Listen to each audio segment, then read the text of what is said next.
여러분, 우리 인생살이가 마치 광야와 같습니다. 광야의 여정과 같은 거예요. 왜 그렇게 표현을 하는가 하면은 이 광야라고 하는 것의 특징이 우리 인생과 매우 흡사하기 때문입니다.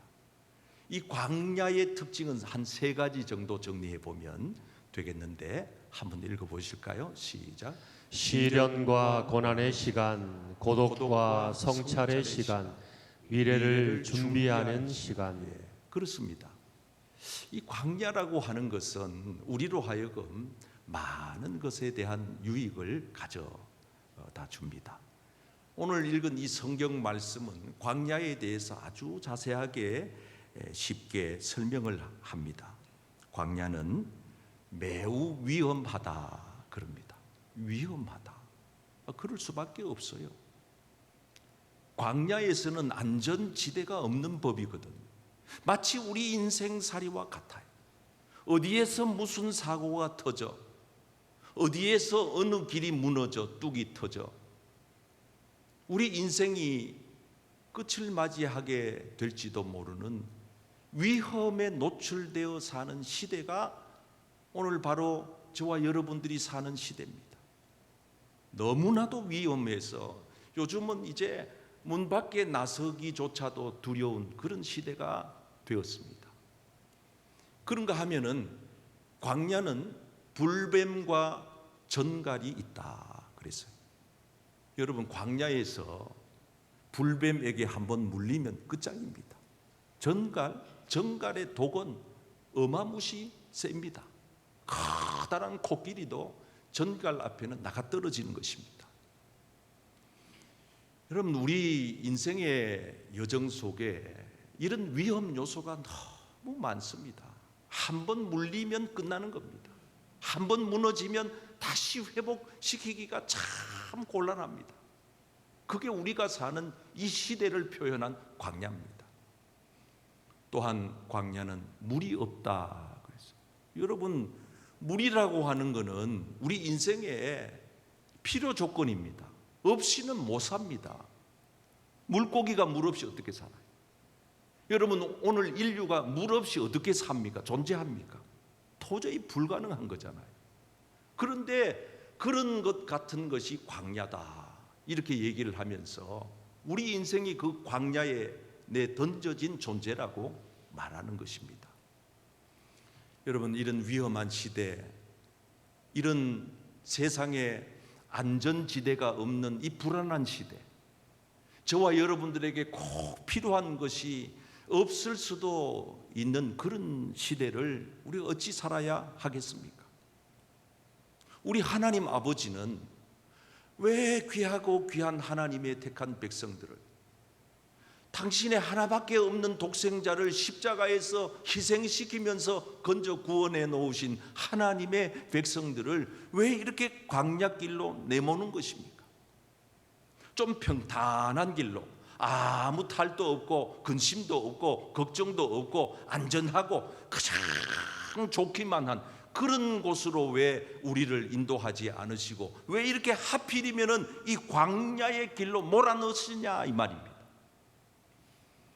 하나님은 오늘 우리에게 거기에 깊은 뜻이 있다고 말씀합니다. 저는 오늘 이 말씀을 읽으면서 은혜 받으면서 여러분들을 향한 하나님의 깊은 계획을 이 말씀 속에서 깨달으시고 우리 인생을 광야길로 내모신 하나님의 목적을 알으셔서 여러분 인생의 광야길을 잘 통과하고 그 광야 인생의 여정길을 승리하는 우리 복된 성도님들 다 되시기를 주님의 이름으로 축복합니다. 아멘. 어깨 쫙 펴고 한번 따라 하시겠습니다. 광야를 걷게 하시는 이유는, 광야를 걷게 하시는 이유는 우리를 낮추시기 위한 것입니다. 우리를 낮추시기 위한 것입니다. 오늘 본문 2절의 말씀을 함께 합독합니다. 시작.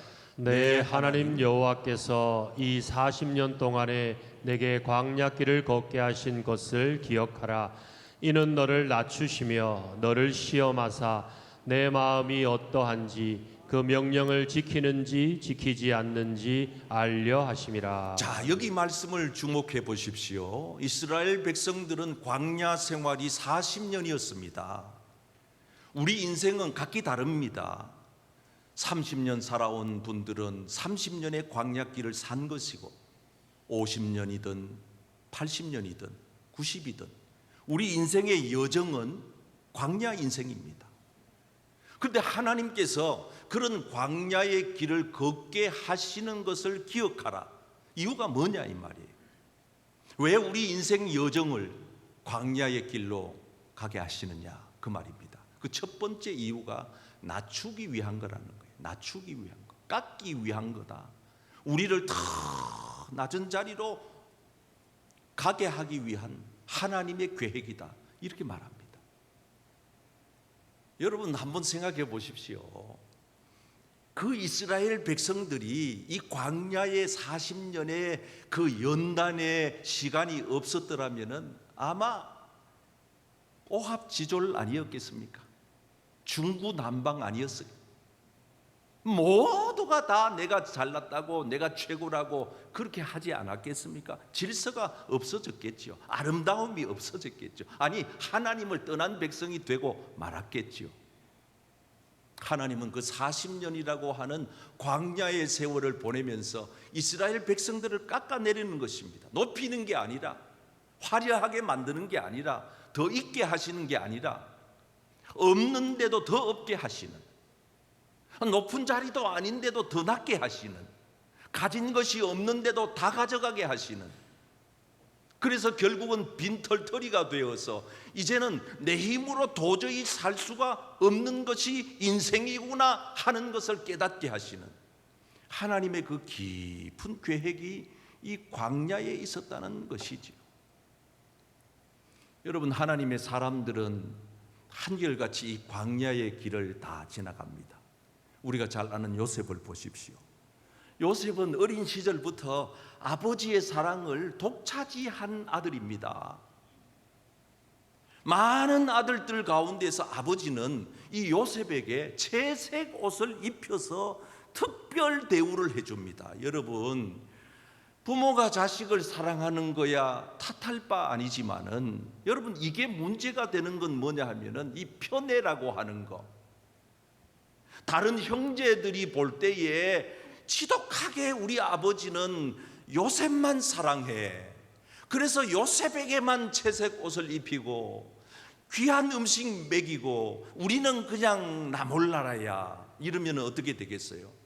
하나는 형제들이 그 아이를 미워합니다. 그렇죠? 미워할 수밖에 없죠. 아버지 없을 때 꿀밤 주고 괴롭히고 이런단 말이죠. 또 하나는 아버지의 사랑을 독차지하는 이 요셉이 아주 왜곡된 인격이 형성될 가능성이 있습니다. 그래서 외아들 가정에 가서 이래 보면은 다 그런 건 아니지만은 자기밖에 모르는 이기적인 성격이 형성된 아이들을 봅니다. 자기밖에 몰라요. 자기만 귀타하고 귀하다 하고 부모의 사랑을 독차지하고 살았기 때문에 이 아이들은 사회에 나와서 배려할 줄 모르고 다른 사람을 사랑할 줄 모르고 존중할 줄 모르는 지독하게 이기적인 인격이 형성되기가 쉬워요. 여러분 한번 생각해 보십시오.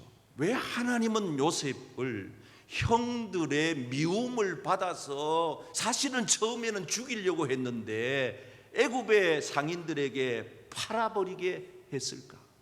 우연일까? 아니라는 거예요. 하나님의 깊은 계획이 그 속에 있는 거예요.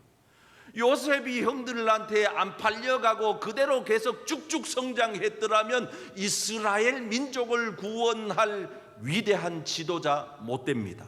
안 됩니다. 할 수가 없습니다.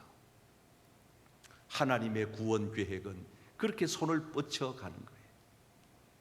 그래서 형님들이 요셉을 보디발에게 팔아먹어버리고 보디발의 집에 떨어진 요셉은 자기도 이해가 안 되는 고통을 겪습니다. 성실하게 일한 대가가 뭡니까? 보디발의 아내의 모함으로 감옥 들어가는 거예요. 인생의 광야의 가장 끝 지점은 감옥입니다. 가장 인생이 가기가 참 힘겨운 곳이, 이겨내기가 어려운 곳이 그 밑바닥이 감옥이란 말이죠. 그곳까지 갔잖아요. 여러분, 요셉은 그렇게 다듬어져 가는 겁니다. 빚어져 가는 겁니다. 그 거칠은 자기밖에 모르던 이기적인 요셉이 그렇게 다듬어져 가는 겁니다. 감옥에까지 가서 그가 깨닫는 것입니다. 때가 되니 하나님께서 그를 감옥에서 끄집어내어서 애굽의 총리의 자리에 앉게 하시고, 그 애굽의 총리의 자리에 앉은 요셉이 이스라엘 민족을 구원하여 장차 메시아의 나라를 형성해 가는 과정, 그 과정이 하나님께서 요셉을 광야로 몰아넣은 이유입니다. 성경의 모든 인물이 이와 같은 과정들을 다 거쳐갑니다. 성도 여러분, 여러분 인생 여정길에 어떤 환경이든지 여러분들에게 닥치는 광야가 있습니다.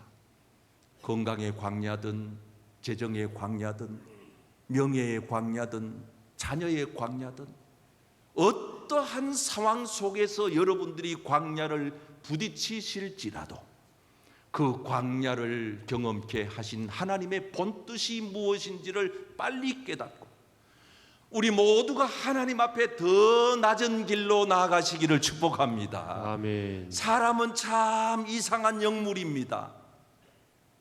사람은 참 이상한 증상들이 나타납니다. 어느 때 나타나느냐? 가난한 사람이 부자가 되면 이상한 증상이 나타납니다. 가난한 교회가 부한 교회가 되면, 개척교회가 큰 교회로 성장하면 이상한 증상이 나타납니다. 그래서 성경은 오늘 이렇게 얘기합니다.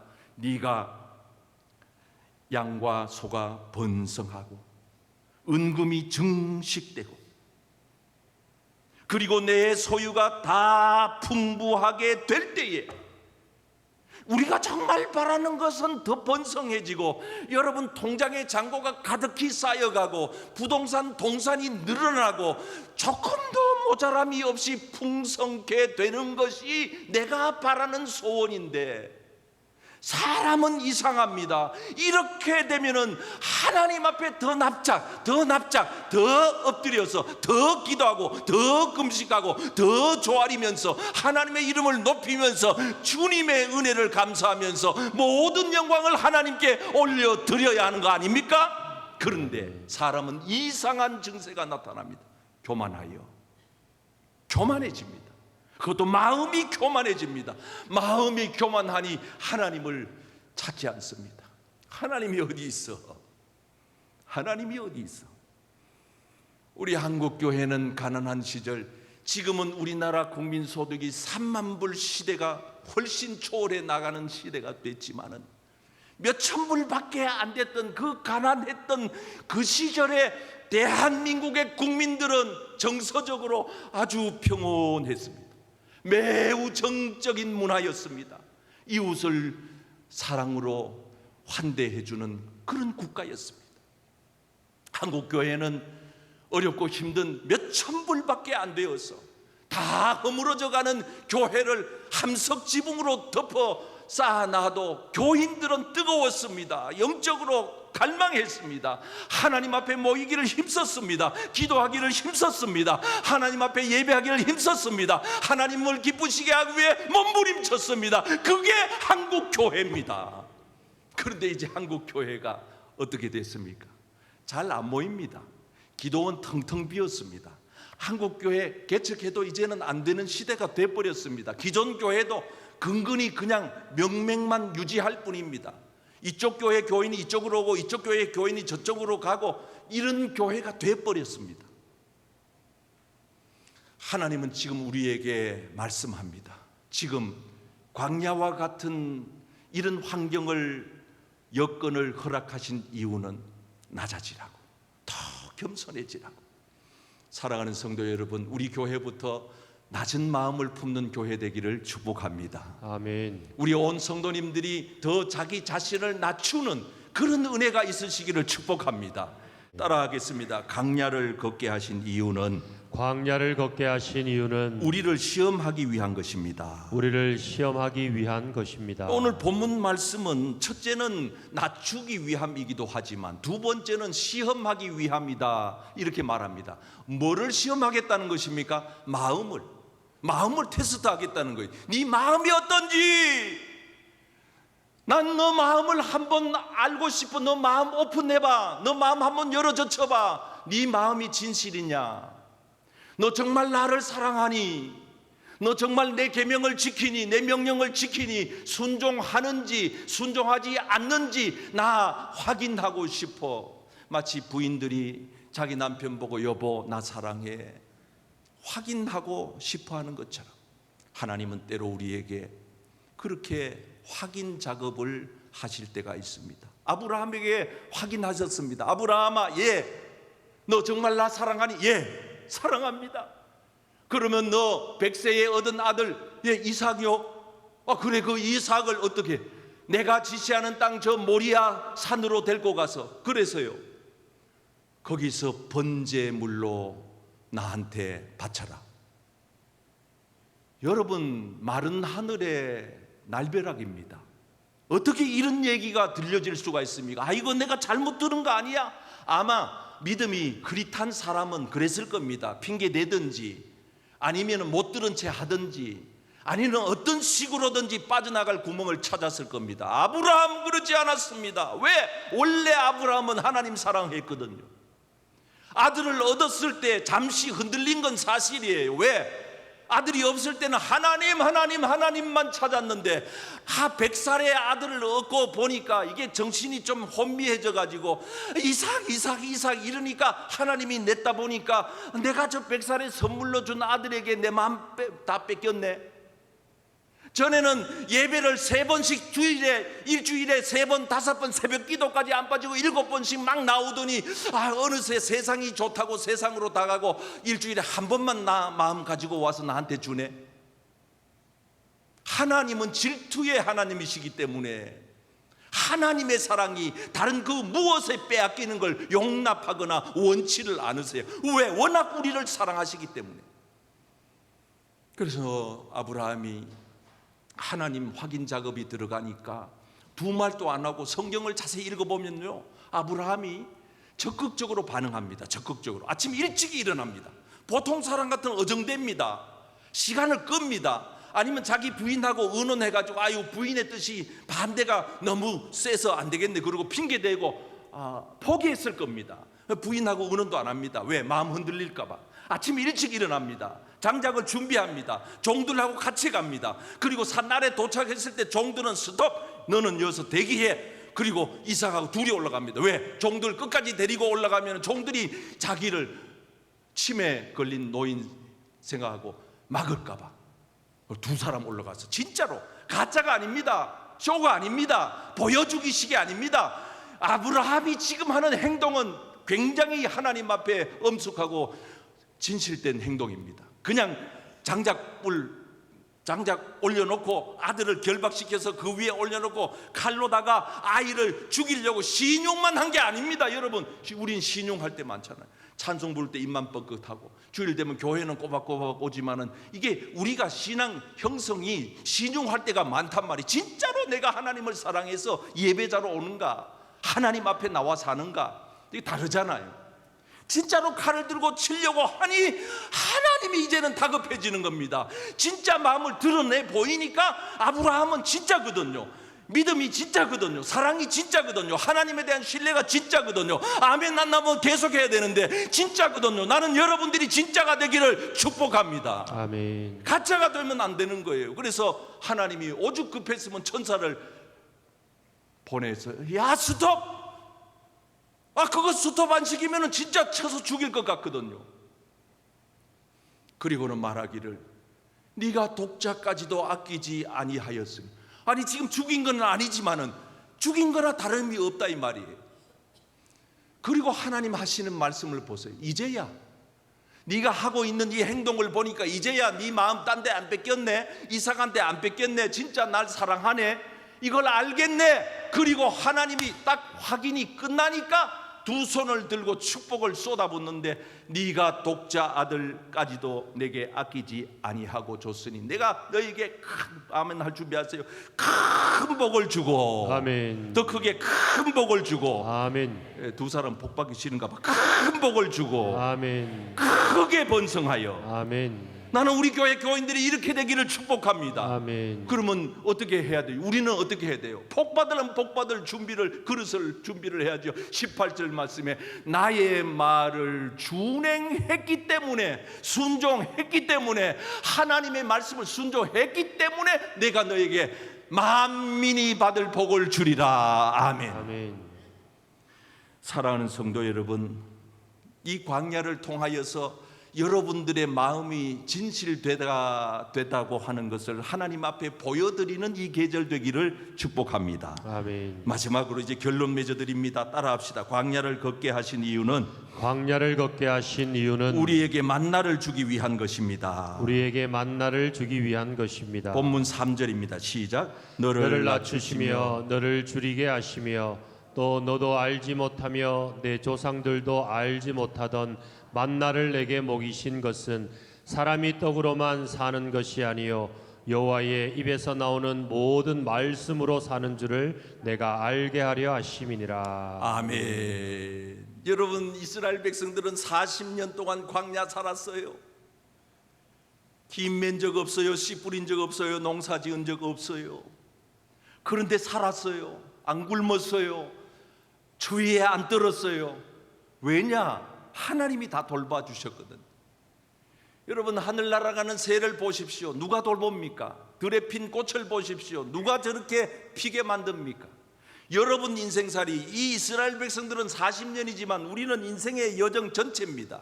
50년 세월, 60년, 80년 지금까지 살아온 평생토록 여러분들이 누구 덕택에 이렇게 살게 됐나요? 아, 목사님, 내가 아침 일찍 일어나가지고 죽기 살기로 일해가지고 일궈놓은 게 이건데요. 물론 여러분들이 애쓴 건 사실이지만 여러분 사람이 애를 썼다고 다 똑같은 복을 받는 건 아닙니다. 해도 안 되는 인생이 지구상에 너무 많습니다. 여러분들을 여기까지 보호하시고 먹이시고 입히시고 돌봐주신 분은 하나님이십니다. 아멘. 아니, 여러분, 이스라엘 백성들이 그 광야에서 하나님 주시는 거 안 먹었으면 죽었어요. 그럼 지금 하나님 말씀하시기를 내가 너희에게 이거 만나 먹인 거 그 까닭이 뭔지 아느냐? 너희들은 이 만나를 먹어도 언젠가는 죽어. 그러나 죽지 않는 영원한 만나가 있어. 그게 바로 하나님의 말씀이야. 그래서 생명의 양식인 하늘 양식인 그게 있다는 거예요. 요한복음 6장 49절 너희 조상들은 광야에서 만나를 먹었어도 죽었거니와. 여러분, 우리는 먹는 것을 살기 위해 먹지만은 엄밀하게 따지면은 한 끼 먹고 두 끼 먹고 세 끼 먹으면은 죽음이 점점 더 가까워져 오는 것입니다. 한마디로 말하면은 우리는 살기 위해 먹는다 하지만은 사실은 그거는 우리의 인생을 영원히 보장할 수가 없는 것이에요. 그래서 하나님 말씀하시기를 예수님은 하늘에서 내려오는 떡이 있는데 그거는 먹으면은 안 죽는다. 하늘에서 내려온 살아있는 떡, 따라할까요? 살아있는 떡. 살아있는 떡. 이 떡을 먹으면 영생하리라. 여러분, 살아있는 떡을 먹고 영생의 복을 얻으시기를 축복합니다. 아멘. 그게 뭐냐? 그게 예수라는 거예요. 예수님은 살아있는 떡인 줄 믿습니다. 여러분, 하나님의 입에서부터 나오는 영혼의 양식을 먹고 살아가기를 축복합니다. 아멘. 그래서 교인은요, 영혼이 만족해. 영혼이 주일날 왜 오느냐? 내 영혼 살리려고 오는 것입니다. 아멘. 주일날 왜 와서 기뻐하느냐? 내 영혼의 기쁨이 있기 때문입니다. 왜 우리 인생이 만족하냐? 내 영혼이 만족하기 때문입니다. 아멘. 비록 육신은 가난하고 병들고 세상에서는 이리 치고 저리 치고 고달파도 내 영혼의 주인 되신 하나님께서 내 영혼을 배불리시고 만족하게 하신 주여, 오늘 주고도 좋습니다. 오늘 저와 여러분들이 이 광야 인생길을 걸어가시면서 썩어 없어질 육의 것들만 보고 따라가지 말고 썩지 않는 영원한 하나님 나라 양식을 마음에 새기고 그 중심에 모시고 영원한 하나님 나라 들어가기까지 이 광야의 길을 믿음으로 승리하는 우리 복된 성도님들 다 되시기를 주님의 이름으로 축원합니다. 아멘.